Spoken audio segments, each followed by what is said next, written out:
Shamsul Alam Prantho, who has gathered a lot of information regarding this particular zone, Middle East, Israel Gaza, Israel Iran, Israel Lebanon, Israel Iraqi militia, or Israel with other countries. Sir, my question is related to that. How should neighboring countries, regional powers and global powers respond politically, diplomatically and materially?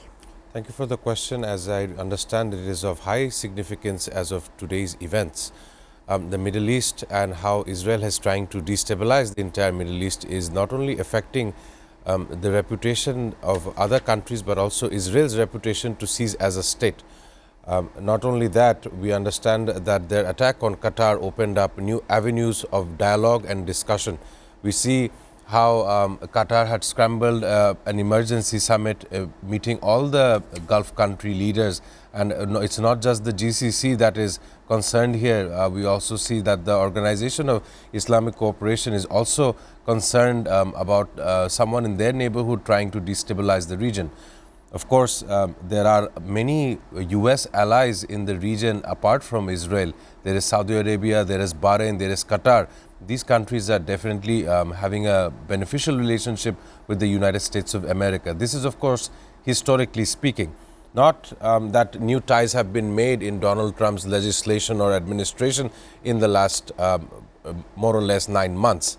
But once again, if you look at when Israel will stop, or is there a deadline, we now know there is a ground incursion into the Gaza Strip, a ground assault. Previously, it was an air raid, it was a missile strike, now it is a ground raid. So now the attempt is to remove the 1 million people living in Gaza, or the remaining people who are still starving, getting them to leave this land.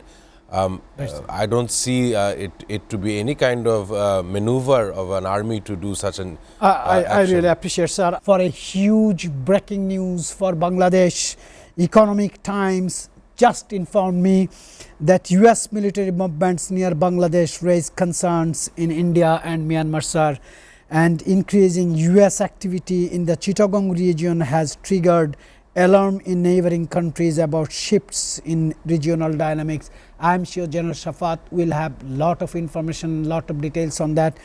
I want to draw a conclusion on Israel and its war in Middle East by our international affairs commentator Shamsul Alam Prantho, because he was very carefully listening. Professor Rashid from London, Norman from Washington and General Shafat in the studio. Quite so hard to conclude such an event that even the entire world is struggling to see an end. But I would want to get everyone's attention to this one or two matters that I have picked out. The US takes a step towards the Caribbean, whether the US should have taken a step towards the Mediterranean.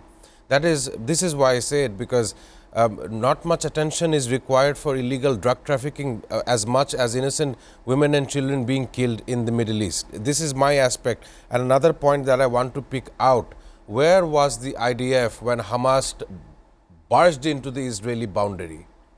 Why did they fail then, and why are they failing Israel today by launching attack on innocent people? I will talk about Nepal. I will talk about the Genghis movement.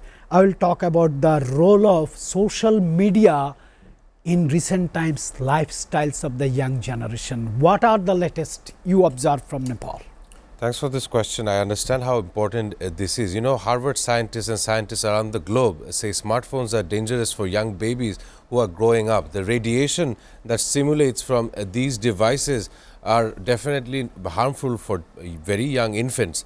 Now, coming back to the question that you raised about Nepal, it was an issue of how the state would be benefiting from allowing social media companies to be operating in Nepal, and they did the companies that are social media companies did not follow suit on these Nepalese rules and regulations, which led to the Nepalese ousted government to have a ban on social media, something that is taken as a way of trying to silence people's voices. That's how the Generation Z saw it as, and they came to the streets. They burned down the ex-Prime Minister's residences. They burned down the Hilton Hotel, causing $8 billion in damages. And not only so, right now the tourism industry in Nepal is under jeopardy. No one is actively trying or pursuing trying to going to Nepal, but this opens up another dialogue here is that Nepal is one of those countries who have seen subsequent government ousters far more than the years that have gone by, which is dangerous to some extent because in order for progressive growth to happen, some allotment of time is also required. That is of course my opinion.